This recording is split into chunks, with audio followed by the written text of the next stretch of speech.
ಎಲ್ರಿಗೂ ನಮಸ್ಕಾರ. ಕಡಲೆಬೇಳೆಯಿಂದ ಹೋಳಿಗೆಯನ್ನು ಈ ಥರ ಪರ್ಫೆಕ್ಟಾಗಿ ಮಾಡೋ ವಿಧಾನನ ನಾನು ಇವತ್ತು ಹೇಳ್ಕೊಡ್ತೀನಿ. ತುಂಬಾ ಸಾಫ್ಟಾಗಿ ಬರುತ್ತೆ, ಈಸಿಯಾಗಿ ಬೇಗ ಕೂಡ ಮಾಡ್ಕೋಬಹುದು. ಮೊದಲಿಗೆ ಯಾವ ಐಟಮ್ಸ್ ಬೇಕು, ಹೇಗೆ ಮಾಡೋದು ಅಂತ ನೋಡೋಣ. 2 ಕಪ್ ಕಡಲೆಬೇಳೆನ ಈ ಥರ ಒಂದು ನೆನೆಸೋದಕ್ಕೆ ಇಟ್ಕೋಬೇಕು. ಕಡಲೆಬೇಳೆನ ಚೆನ್ನಾಗಿ ವಾಶ್ ಮಾಡ್ಕೊಂಬಿಟ್ಟು 1 ಗಂಟೆ ನೆನೆಯೋದಕ್ಕೆ ಇಡಬೇಕು.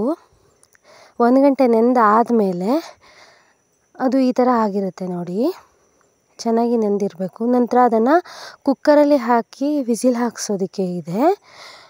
2 ಕಪ್ ಕಡಲೆಬೇಳೆಗೆ 4 ಕಪ್ನಷ್ಟು ನೀರನ್ನು ಸೇರಿಸ್ಬೇಕು. ನೀರನ್ನು ಸೇರಿಸಿ 4ರಿಂದ 5 ವಿಸಿಲನ್ನು ಹಾಕಿಸ್ಬೇಕು. 4ರಿಂದ 5 ವಿಸಿಲ್ ಹಾಕಿದ್ರೆ ಚೆನ್ನಾಗಿ ಬೇಯುತ್ತೆ, ಇಲ್ಲಾಂದರೆ ಚೆನ್ನಾಗಿ ಬೇಯೋದಿಲ್ಲ. ಚೆನ್ನಾಗಿ ಬೇಯೋದು ಮುಖ್ಯ ಆಗುತ್ತೆ ಇದಕ್ಕೆ. ಈ ಥರ 4-5 ವಿಸಿಲ್ ಆದಮೇಲೆ ಈ ಥರ ಚೆನ್ನಾಗಿ ಬೆಂದಿದೆ. ನಂತರ ನೀರು ಮತ್ತು ಬೇಳೆನ ಸಪ್ರೇಟಾಗಿ ಮಾಡ್ಕೋಬೇಕು. ನೀರು ಮತ್ತು ಬೇಳೆ ಎರಡೂ ಬೇಕಾಗಲ್ಲ, ಬರೀ ಬೇಳೆ ಮಾತ್ರ ನಮಗೆ ಸಾಕಾಗುತ್ತೆ. ಈ ಥರ ಚೆನ್ನಾಗಿ ಬೆಂದಿದೆಯಾ ಅಂತ ಚೆಕ್ ಮಾಡ್ಕೋಬೇಕು ಒಂದ್ಸಲ. ನಂತರ ಈ ಥರ ಸೋಸ್ಕೊಂಡು ಬೇಳೆನ ಬೇರ್ಪಡಿಸ್ಕೋಬೇಕು. ನಂತರ ಈ ಕಟ್ಟನ್ನು ಯಾವುದಕ್ಕಾದ್ರೂ ಸಾಂಬಾರಿಗೆ ಅಥವಾ ಸಾರಿಗೆ ಯೂಸ್ ಮಾಡ್ಕೋಬಹುದು. ಅದಾದಮೇಲೆ 2 ಕಪ್ ಕಡಲೆಬೇಳೆ ತೊಗೊಂಡಿದ್ವಲ್ಲ, ಅದಕ್ಕೆ ಸಮನಾಗಿ ಬೆಲ್ಲನ ತೊಗೋಬೇಕು. 2 ಕಪ್ ಕಡಲೆಬೇಳೆಗೆ 2 ಕಪ್ ಬೆಲ್ಲವನ್ನು ನಾನು ಸೇರಿಸ್ತಾ ಇದ್ದೀನಿ. ನಾನು ಮನೆ ಬೆಲ್ಲನ ಯೂಸ್ ಮಾಡ್ತಾಯಿದ್ದೀನಿ. ನೀವು ಉಂಡೆ ಬೆಲ್ಲನ ಆದರೆ ಸೋಸ್ಕೊಂಡು ಈ ಥರ ಲಿಕ್ವಿಡ್ ಕನ್ಸಿಸ್ಟೆನ್ಸಿಲಿ ತೊಗೊಂಡ್ರೆ ಈ ಥರ ಆಗುತ್ತೆ. ನಂತರ ಇದನ್ನು ಬೇಳೆಗೆ ಮಿಕ್ಸ್ ಮಾಡಿ ಚೆನ್ನಾಗಿ ಒಂದು ಕುದಿ ಬರೋ ಥರ ಮಾಡ್ಕೋಬೇಕು. ನಂತರ ಇನ್ನೊಂದು ಕಡೆ ಮಿಕ್ಸಿ ಜಾರ್ಗೆ 10-12 ಏಲಕ್ಕಿನ ಸೇರಿಸ್ಕೊಂಡು 1 ಇಂಚಿನಷ್ಟು ಶುಂಠಿನ ಸೇರಿಸ್ತಾಯಿದ್ದೀನಿ. ನಂತರ ತಣ್ಣಗಾಗಿರೋ ಬೇಳೆನ ಇದಕ್ಕೆ ಸೇರಿಸ್ಕೊಂಡ್ಬಿಟ್ಟು ಈ ಥರ ನುಣ್ಣಗೆ ಗ್ರೈಂಡ್ ಮಾಡ್ಕೋತಾ ಇದ್ದೀನಿ. ಈ ಥರ ಹೂರಣ ರೆಡಿ ಆದಮೇಲೆ ಕನಕಕ್ಕೆ ರೆಡಿ ಮಾಡ್ಕೋಬೇಕು. 1 ಕಪ್ನಷ್ಟು ಚಿರೋಟಿ ರವೆಗೆ 2 ಕಪ್ನಷ್ಟು ಮೈದಾನ ಸೇರಿಸ್ತಾ ಇದ್ದೀನಿ. ಚಿರೋಟಿ ರವೆ ಹಾಕೋದ್ರಿಂದ ಹೋಳಿಗೆ ಉಬ್ಬಿ ಬರುತ್ತೆ. ನಂತರ ರುಚಿಗೆ ತಕ್ಕಷ್ಟು ಉಪ್ಪನ್ನು ಸೇರಿಸಿ ಈ ಥರ ಕೈಯಿಂದ ಈ ಥರ ಡ್ರೈ ಆಗಿ ಕಲಿಸ್ಕೋಬೇಕು, ಚೆನ್ನಾಗಿ ಎರಡು ಮಿಕ್ಸ್ ಆಗೋ ಥರ. ನಂತರ ನೀರನ್ನು ನೋಡಿಕೊಂಡು ಸೇರಿಸ್ಕೋಬೇಕು. ಈ ಥರ ಕೈಗೆ ಅಂಟೋ ಥರ ಕನ್ಸಿಸ್ಟೆನ್ಸಿ ಇಲ್ಲಿ ಇದ್ದರೆ ಕರೆಕ್ಟಾಗಿರುತ್ತೆ. ತುಂಬ ಗಟ್ಟಿಯಾಗೂ ಬೇಡ, ತುಂಬ ಮೆತ್ತಗೂ ಬೇಡ.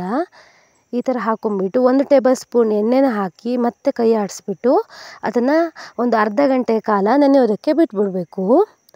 ಇದಕ್ಕೆ ಅರಿಶಿನವನ್ನು ಸೇರಿಸ್ಕೊಂಡು ಬೇಕಾದರೆ ಮಾಡ್ಕೋಬಹುದು. ನಾನು ಅರಿಶಿನ ಸೇರಿಸಿಲ್ಲ, ಕಲರಿಗೋಸ್ಕರ ಅರಿಶಿನವನ್ನು ಸೇರಿಸಿ ಕೂಡ ನೀವು ಮಾಡ್ಕೋಬೋದು, ಇಲ್ಲಾಂದರೆ ಸ್ಕಿಪ್ ಮಾಡ್ಬೋದು. ಟೇಸ್ಟ್ ಏನು ಚೇಂಜ್ ಆಗೋಲ್ಲ.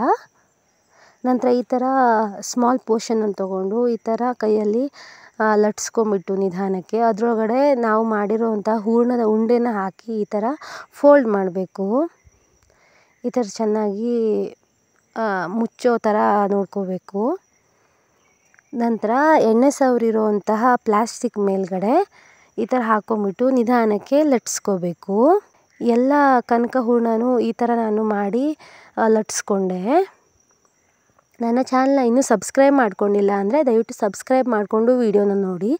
ಪಕ್ಕದಲ್ಲಿರುವ ಬೆಲ್ ಬಟನನ್ನು ಒತ್ತಿ ಆಲ್ ಅಂತ ಸೆಟ್ ಮಾಡಿಕೊಂಡ್ರೆ ನನ್ನ ಮುಂದಿನ ವೀಡಿಯೋಗಳು ನಿಮಗೆ ನೋಟಿಫಿಕೇಷನ್ ಆಗಿ ಬರುತ್ತವೆ. ಈ ಥರ ನಿಧಾನಕ್ಕೆ ಲಟ್ಸ್ಕೊಂಡ್ರೆ ಈ ಥರ ತೆಳ್ಳಗೆ ಆಗುತ್ತೆ. ಆಮೇಲೆ ಒಂದು ಬಿಸಿ ಬಾಣಲಿಗೆ ತುಪ್ಪವನ್ನು ಸವರ್ಕೊಂಡು ಅದಕ್ಕೆ ಈ ಹೋಳಿಗೆನ ಹಾಕ್ಕೊಂಡು ತುಪ್ಪ ಹಾಕಿ ಎರಡೂ ಕಡೆ ಚೆನ್ನಾಗಿ ಬೇಯಿಸ್ಕೋಬೇಕು. ತುಪ್ಪ ಹಾಕಿ ಬೇಯಿಸೋದ್ರಿಂದ ರುಚಿ ಚೆನ್ನಾಗಿ ಬರುತ್ತೆ. ಈ ಥರ ಸುಲಭವಾಗಿ ಪರ್ಫೆಕ್ಟಾಗಿ ಬೇಳೆ ಹೋಳಿಗೆನ ಮನೆಯಲ್ಲಿ ಮಾಡ್ಕೋಬಹುದು. ನನ್ನ ರೆಸಿಪಿಗಳು ಇಷ್ಟ ಆದರೆ ಒಮ್ಮೆ ಟ್ರೈ ಮಾಡಿ ಹೇಗಾಗಿದೆ ಅಂತ ನನಗೆ ತಿಳಿಸಿ. ನನ್ನ ಚಾನಲ್ನ ಲೈಕ್ ಮಾಡಿ, ಶೇರ್ ಮಾಡಿ, ಸಬ್ಸ್ಕ್ರೈಬ್ ಮಾಡ್ಕೊಳ್ಳಿ. ಇದನ್ನು ತುಪ್ಪದ ಜೊತೆಗೆ ಸರ್ವ್ ಮಾಡಿ.